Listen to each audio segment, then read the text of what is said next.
Are you worried about the future of the U.S. economy? With so much uncertainty in the air, it's natural to fret about the security of your retirement savings. But there's one asset that stands the test of time: gold. With a gold IRA from Noble Gold Investments, you can harness the power of precious metals to help protect your financial future.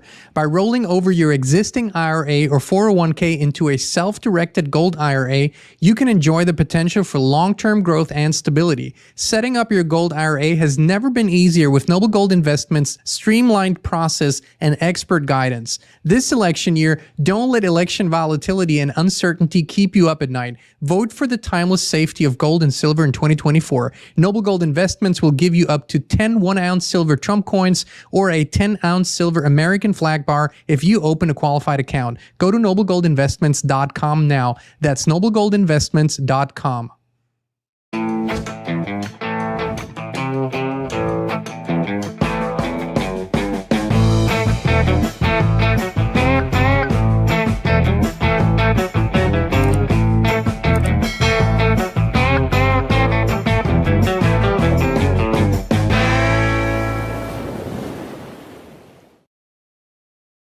Hey, Inspire Tribe, my fellow freedom lovers. It's John Nolan here. Thank you so much for tuning in. It is Tuesday, September 24th, 2024. We're healthy, we're wealthy, we're whole, we're free. That's the mantra of the Inspired Livestream. Thank you for joining us on X, Rumble, and YouTube. And here in the live chat, I see Ermina, Renata, Ronnie, our moderator. Thank you so much, Ronnie, for an amazing job. Of course, Christine, the wise thumbs in the live chat under Inspired. Jay Fraj, aka Jim, Michael, Andrea, welcome everybody. Good to see you. Sandy, Mama Mel, oh my goodness. Liz, Raymond, good to see you, brother. Thanks, Big Gas, everyone for tuning in. Very life-changing, eye-opening, mind-bending show today. I think you might want to stick around till the very end because we're gonna go on a journey, and I think it's incredibly important to see it for what it is. I'm talking about something that people never consider being what it really is. People look at a human life and they look at the emotions, the experiences, they look at the ups and downs, the stories, the laughter, the tears. But what they don't often look at is the life program. What is this life program? And this will actually blow your mind, trust me. But first, I have to start with so often, and especially these days, you hear people say, well, that's just a distraction, right? There's a big event, it's being hyped on social media, and people go, oh, that's a distraction. Or the media is hyping something, and then people say, that's just a distraction. And yeah, everybody who says that is right. It's true. It's one big continuous distraction. But what exactly is it distracting us from? And this is the key question. And then people point to it's distracting us from the truth about the corruption, or it's distracting us about World War III or transhumanism. And that too is true, but that's not the answer. That is just one small part of the answer. But first, we have to understand what a life program is. Let's look at a human life together. Trust me, you will want to know this. This is so eye-opening. So a human life, let's take an average human life expectancy. The average human life expectancy, by the way, on Earth today is 72 years. It's not a lot, but we went with 75 years because I think it's probably more accurate for all of our viewers around the world. And even that, most of you will get much older than that, but that's just the average. So the average human life expectancy is 75 years. That's approximately 27,394 days, or 657,450 hours. It's not millions or billions of hours that most people get in a lifetime. It's about 650,000. So, that's just that. If not before, the life program starts to kick in at around age 4 or 5 when children enter kindergarten. And here's how the average life program will unfold. Now, I said if not before. The truth is the life program does start before. but at age 4 or 5, it kicks in full force and it never lets go. You'll see this here. So this is what will happen over the span of an average human life. 3.5 years or 30,648 hours will be spent on education.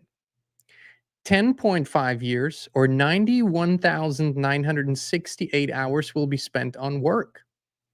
We're talking full years, not how many working years. This is absolute numbers. 2.5 years or 21,900 hours will be spent on driving. 26 years or 227,760 hours will be spent on sleeping. 26 years. That's the average sleeping time of a human. 10.9 years or 95,850 hours will be spent on TV or streaming. Almost 11 years are spent watching TV or streaming shows these days. 7 years or 61,650 hours, forgive my typo, will be spent on chores, cleaning, and personal hygiene. 4.25 years or 37,248 hours will be spent on social engagements, partying, drinking, etc. 7 years or 61,650 hours will be spent on preparing, cooking, and eating food. I can't believe the types being here. This is embarrassing almost. But besides the point. There are many other activities we have not included, and that, of course, might vary from person to person. Maintenance of your homes and vehicles, doctor's visits, hospitalization, healing from sickness, helping friends, solving unforeseeable problems, etc. There's a lot more time in a human life.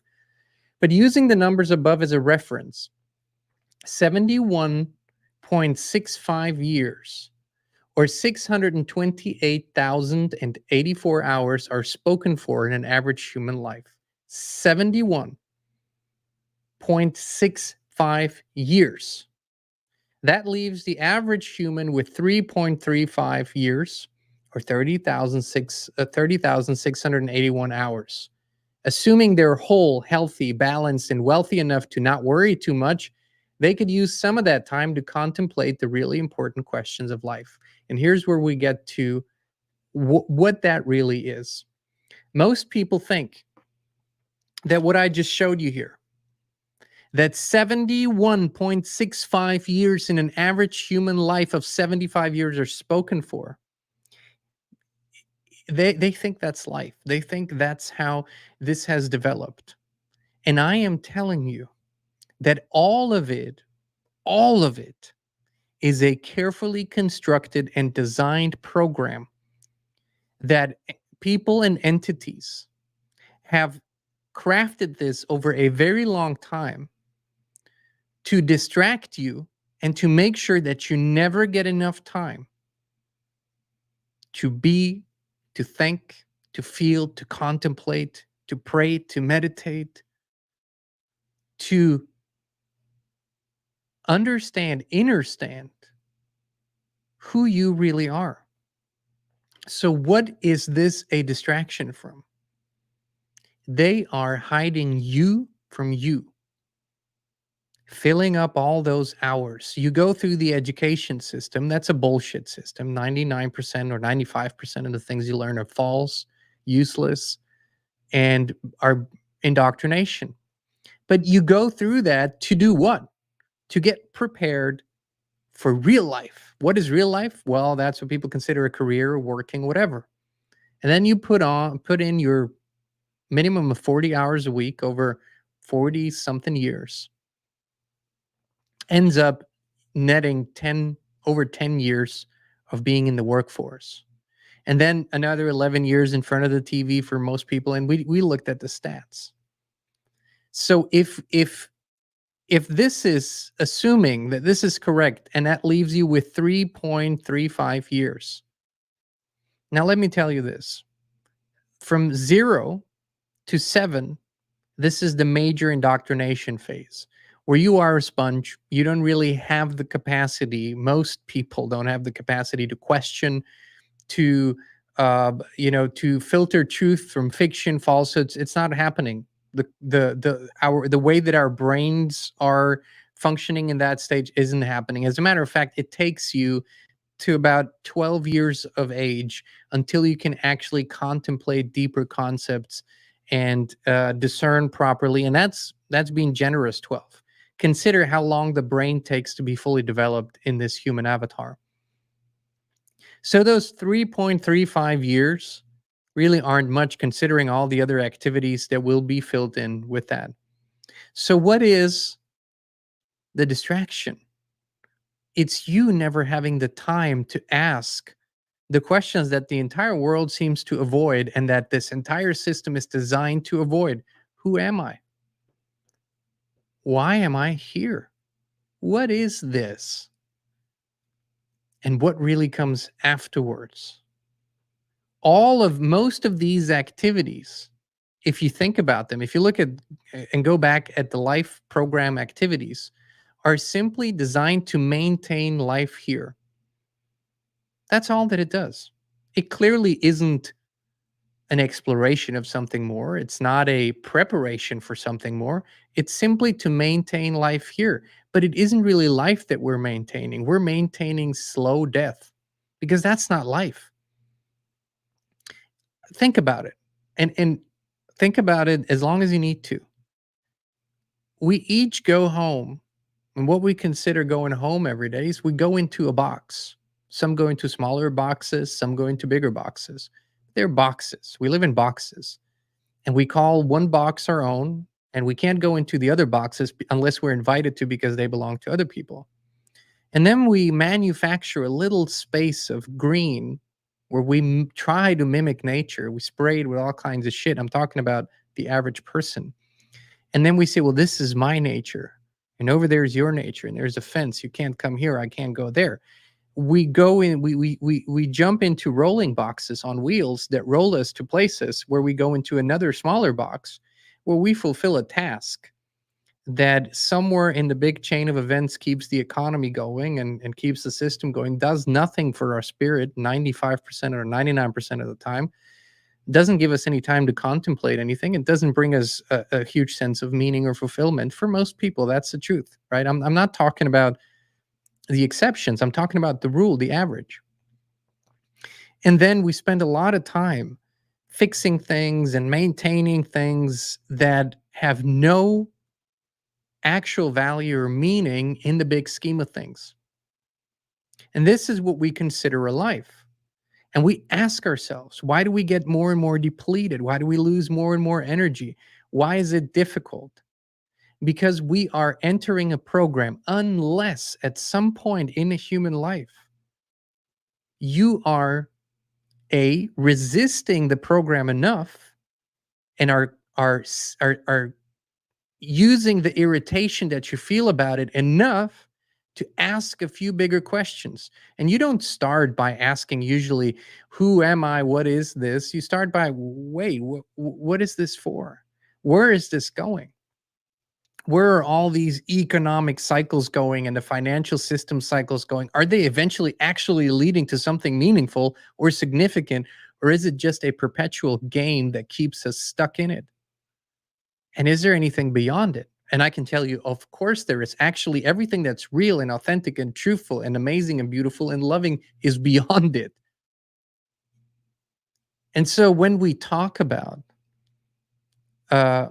politics, when we talk about elections, when we talk about all of that, like I've said, it has some significance within the context of this.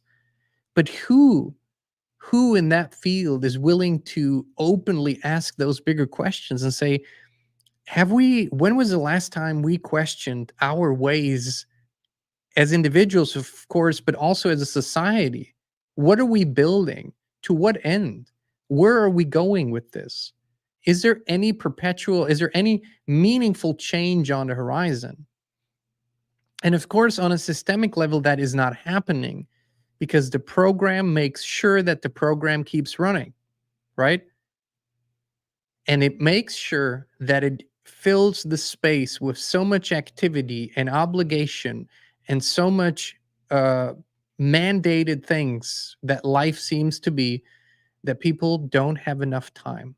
And this is literally what all this is about. It's not that the Republicans or the Democrats are a distraction. It's not that conspiracies are a distraction or this or that is a distraction. The entire way that life is structured here is one big distraction. And it's trying to hide you from you. That's what it does. Because if you discovered you in your fullness, in your entirety, who you really are, you would never, ever, ever consider playing such an insane game, which is what is happening to people. Or I should say more accurately, which is what people are choosing. And they're choosing to step away. And like I said yesterday, in this reality that we're in, for most people, it only works out really when they have carved a space. And by space, I don't just mean time, I also mean the means to do it. It is very difficult, very challenging to live in this world unless you're a sannyasin or you are a sage that is willing to live naked and sleep in the woods or in the cave. And even that in most countries is it's an issue because they don't want you to. But unless you're willing to live like that, you are almost, it's almost impossible for you to carve out that space in time and everything unless you have some financial freedom.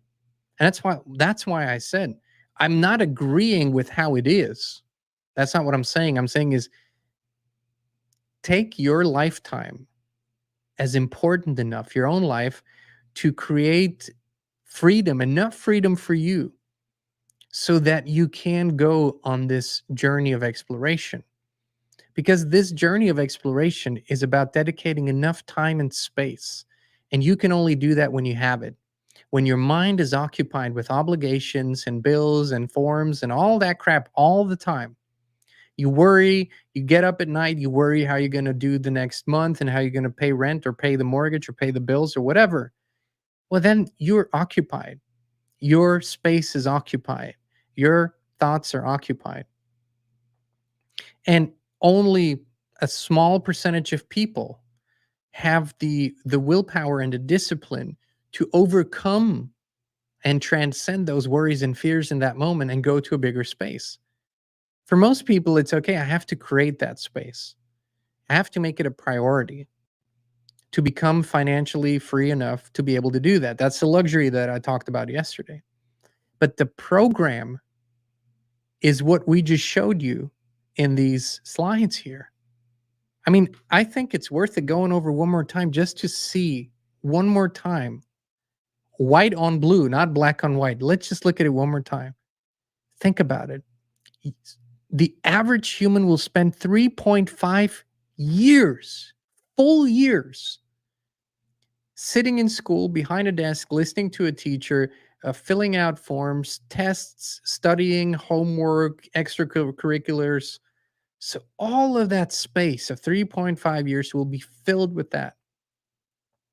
Not even to speak about student debt and what comes afterwards in countries like America. 10.5 years will be spent on work. And for most people, it's not something they love doing. For most people, it's something they feel like they must be doing. So they're sacrificing of those 75 years, 10.5. They're giving that, they're trading that for what? They're trading that for money.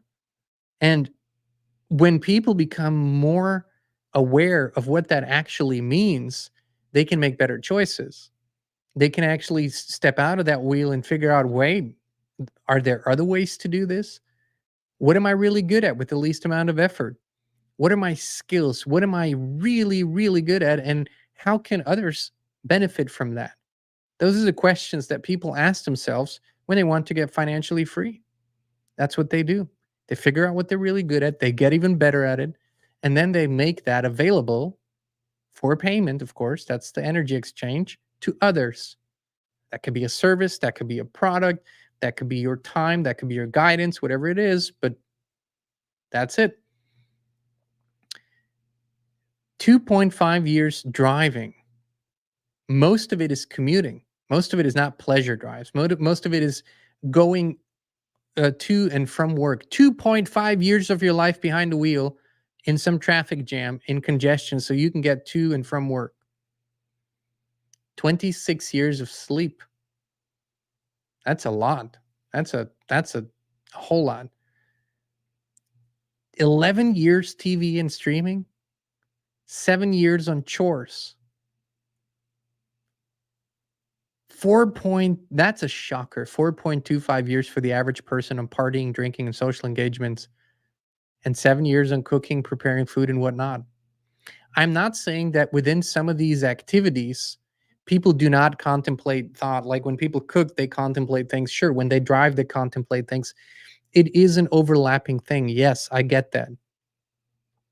But we have to ask ourselves as we enter this realm, as we come in here, as we find a structure that's already here, a program that's already here, if a significant amount of people actually asks themselves, is this what life is really about? Is this what I believe was intended to be? Is this the design? And unless we go into these deeper questions, was this how we were meant to live? Is this what our true divine spark creator power, where it can express itself? I mean, like I say, the key is to realize this and create a life for you and your family that is beautiful, and you can. I'm talking about the default settings, and these are the default settings for most people. This is, when you go into an average family, this is how it's going to play out. You can already tell from birth. You can tell what those parents are going to do. They're gonna birth is going to happen in a building that deals with injured and sick people. So that's where the most precious first moment of a life will happen, in a building that deals with sick and injured people. So that's that. Then that baby will be immediately handed to strangers, immediately. And strangers will handle it, and they will do what their protocols tell them to do. And that's how it will be till the end. Unless there is something that overrides the program. And this is why the subject is so incredibly important. If we don't listen, I get these things all the time where people say, you're not seeing life for what it really is. Life is beautiful and magical, and it's anything you want it to be. Yes, sure. But how do you get there? Life inherently is not beautiful or magical for most people. This is how life begins for most people, with insanity. Excuse me, a child being born in a hospital is insanity. It's the beginning of inverted consciousness. The first thing that a child feels or sees in the first few days are needles. Insanity. A complete stranger dictates and tells the parents what the child needs. Insanity. Then a child goes to complete strangers very soon in childcare and kindergarten and school and whatnot, to be handled by them. Most people don't even know who handles their children. It's insanity. Yet that is the dominant system in place. So no, life is not inherently beautiful. Not here. Life's not amazing. Not here. You have to create that. But for that, for someone to want to create that, something else has to kick in, something beyond the program, something beyond the mind. Consciousness has to override that program, and it can. It absolutely can, but that's not enough. We need to ask ourselves, and this is why this entire exploration is so important, who created the program and to what end? If you think that your fellow humans created this program here, you're gravely mistaken. Humans vastly suffer from this program. There's only a tiny percentage of humans who benefit from it, in a cynical way, by the way. But most people suffer from this program greatly. So humans have not and are not in charge of it. At least not humans as we perceive them. The consciousness that created this program did it absolutely in a calculated way. It observed humans from the outside. It studied the psychology, behaviors, needs, and whatnot, and it created a program that serves it, that that gives just enough glimpses of beauty and joy that humans keep going, but mainly they keep suffering through life. I will say this again. Do you think that a society where half of the people at least are alcoholics, where 70% or so are on some prescription drugs, where um, suicides are at a level that nobody even dares to talk about it, do you think that that is a human centric, a love centric world? It is not. And unless we can admit that to ourselves and stop putting band aids on shit and stop lying about it and making up airy fairy stories, then we can get to the truth of things. Because if we do that, we're just playing the game. But there is something outside of the game that's just waiting to be discovered. And that's what this entire game is hiding from you. It's what you're, if you want to use the word identity, I love authenticity more than that. But if that's what, that is your true identity.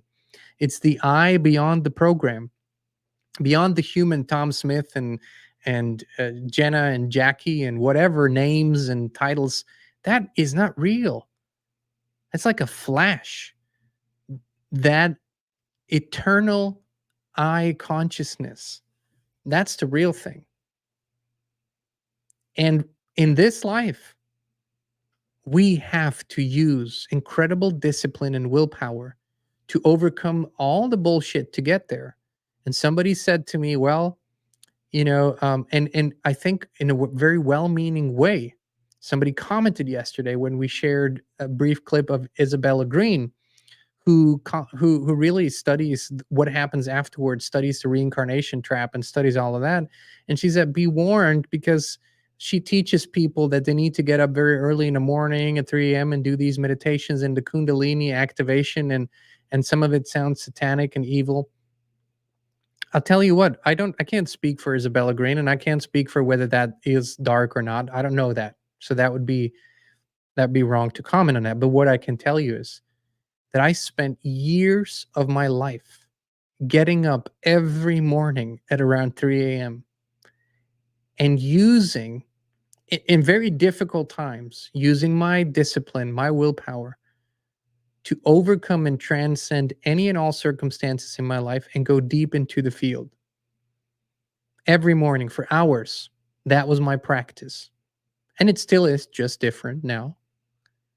To spend enough time in the field, in the real field, where all that is, ever has been, was created from, and where it originates from. Years, not days, weeks, years. I'm talking years every morning, 3 a.m. Still going about my day and doing stuff. But I'm not saying that's what everybody needs to do. I'm telling you, this program is incredibly strong. It's been built over a long time. It's sophisticated. It knows what you need, and it will give you an imitation of that experience if you allow it. Everything is imitated in this field. Every need that you have can be provided for with an imitated experience in this field. Your need for spirituality is usually answered by simulated spirituality. Almost all guided spirituality through religious programs and other spiritual programs is simulated. It has no origin in the real thing. It is simulated for this human experience. And what is it that it usually does with people? It gives them just enough so they can what? Return to the program and fulfill their place. It gives them just enough so they can continue going and tolerate the low vibrational stuff and the suffering. And then we're being taught it's virtuous of us, that is what our karmic responsibilities are. I'm saying cut through the bullshit. Go to the source. Nothing can keep you from that if you truly want it. Go to the source of all things. Override the freaking program. If you're here watching and listening, that's a very good indicator that you have it in you. A lot of NPCs don't. Another triggering thing. Oh, he called them NPCs. Oh, he's disrespectful. Oh, he thinks he's more. Well, you call a computer program when you see one. I don't expect a computer program to be more than it is. I don't judge it for it. It just is what it is. Right? Like I said, a fake bouquet of flowers can be beautifully done, but it never will be a real bouquet of flowers. It'll always be a fake bouquet of flowers. Always. Find the real thing. Because here's the gist of it all. I can give you all this, and we do. We love doing that. We love giving you all this information. What is this information? It's just arrows pointing to something that I cannot get you to, or no one else can, by the way. And it is pointing you in a direction. Now, whether you actually go there and whether you make it the most important thing in your life to reconnect with that, that's up to you. But we can shift and sort things out in this reality and vote for that guy and do programs here and initiatives here and policy changes here. Nothing ever really changes. Nothing significantly changes. People go to war, people kill each other, some people make it better, some people have it worse. In general, things pretty much stay the same. The the the the playing field stays the same because there isn't enough consciousness recognizing itself yet to override it. But there can be. But there can be. This is what all this work is about. So if you want to focus on making the simulation or the construct the best it can be my guest. You do you. I think the best that you can do is become the best possible version of yourself. And that's only possible when you reconnect with the true I that you've been disconnected from on purpose. And see the life program for what it is. See the matrix for what it is. I'm not saying it's pleasant to accept that. I'm not saying it's easy to accept that. But if you go out and if you actually step back and if you watch life unfold, the programmed life in front of you, you will see, you will start to smile because you will see what's the purpose. Again, what is the purpose? So you live in a neighborhood and maybe you sit on your front porch and you just watch that guy in the morning every day at the same time. He gets in his car, he gets in his box on wheels. He's got a little bag or a little briefcase with him because he's going to work every day at the same time. So he drives away. He takes his paths. He goes somewhere. And then he sits behind a desk, behind a computer screen. And then he does his work for 8 hours. And then he jumps back into the box on wheels and he comes back and he walks into this box that he calls his house. So somewhere in those 8 hours, the program was served in some way. Something was moved or shifted or done that serves the program. Does it serve life? Usually not. Does it serve creation? Usually not. Does it serve consciousness? Usually not. In some instances, yeah, but that's the minority of cases. And the thing is, most people that do that, they don't even question it. They don't wonder why the fuck they just spent an hour in traffic on the freeway to the city and then an hour back. To what end? And that's exactly what this program wants you to never ask. It never wants you to get there. And what happens when you do? Because people do question it. And from time to time, people go. And what do they do then? Well, then their family goes, "What's wrong with you? You know, you're out of sorts. You're not your usual self." People hate that. People want people to stay the same. Nothing gives people more joy than if someone stays the same. I don't know why, but one of the most one of the birthday wishes that people express to others is stay just like you are, stay as you are. Go fuck no. That's about the worst thing that could happen. But when people do question that, right? When they get this, some people call it a midlife crisis, right? And then people question their choices, their life, what's it about? What happens? Well, their friends and relatives say, "Hey, I have this great shrink. You should go see him, a psychiatrist, talk to him." And the psychiatrist says, well, listens, gives you some space, lets you talk. Says, well, this is common. It's common to question. We want to simplify things, or, it points to some bullshit, eventually pulls out the prescription, uh, their prescription thing. He's in and writes you a prescription. That's what they usually do, and give you some drugs so you can sleep better. So you don't have to worry about these things too much. It's all designed that way. It's literally designed that way. And once you see that, you can't unsee it. But once you do step out and you reconnect and you start that journey and you find the part of you that is there but's been missing from your experience, it all begins to shift. You are then actually in charge of your life, in charge of your choices. Because to connect to that part also means I will not be ruled by this program any longer. I won't be ruled by the karmic program. I won't be ruled by some rules that are artificial. I will be guided by consciousness, highest consciousness. Now, that's an entirely different way of life. And then, like I've been saying, then it's like you have this empty canvas and you can actually paint on it. You can actually create the experience that you want. You can express yourself in the way that you want. You can't do it as long as you're in the program, because the program is ruled by rules, consequences, and fears. Fear being the outer edge of the program. You can play a little, you can be rebellious, but only as far as the program allows. You're only allowed to be a rebel if you find a party that you can vote for. You can't be a rebel beyond it. You see, the program doesn't allow that.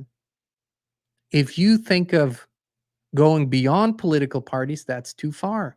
If you think of going beyond political, religious boxes, that is too far. You have to find your rebel box. The truth is beyond that. The truth is far beyond that. And this is where the big shift happens. And it's also the point of no return. So be warned. It's like the red pill, right, in the Matrix. That was beautifully put. Once you cross the threshold, the point of no return, you can't go back. So what is the choice when you can't go back? Pedal to the metal, my friends. Hit that gas pedal and go all the way. All right, my friends. This is it from me. I love these shirts, by the way. The Free Spirit ones. It's part of Christine's new collection, Christine's World collection. I think we're discovering what that actually means, free spirits. It has deep meaning, and we're discovering what that means. But I invite you to go look at her collection description. It's in a video description. More importantly, I invite you to go on a walk, contemplate the numbers, look at them again, contemplate the lifetime. And if you're willing, create a plan, right? Who's still doing the 15-day higher consciousness challenge? Because starting a practice like that early in the morning, breath work and meditation, expanding your awareness, going into higher consciousness is the key. It's the key. It's the key to finding new territory from which new ideas are birthed and inspiration is birthed. So if you haven't seen it, or you haven't started it, or you've quit or skipped the day, don't. Go to the video description, watch the video, 15-day challenge. And I would say go beyond, go 30 days, 90 days, make it a lifelong habit. But that is an incredibly important piece of the puzzle. It's also in the video description. You can watch the video where I talk about it. The challenge is absolutely free. There's nothing you need to buy, purchase, sign up for, or anything like that. Nothing. It's just step-by-step guideline. All right, my friends, thank you so much for tuning in. Much love, many blessings, and we will be back with you again very, very soon.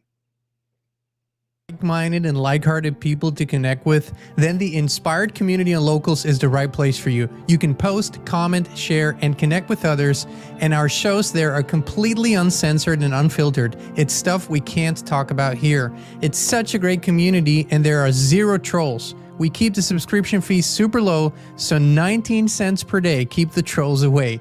Join us today at inspired.locals.com. We can't wait to see you there.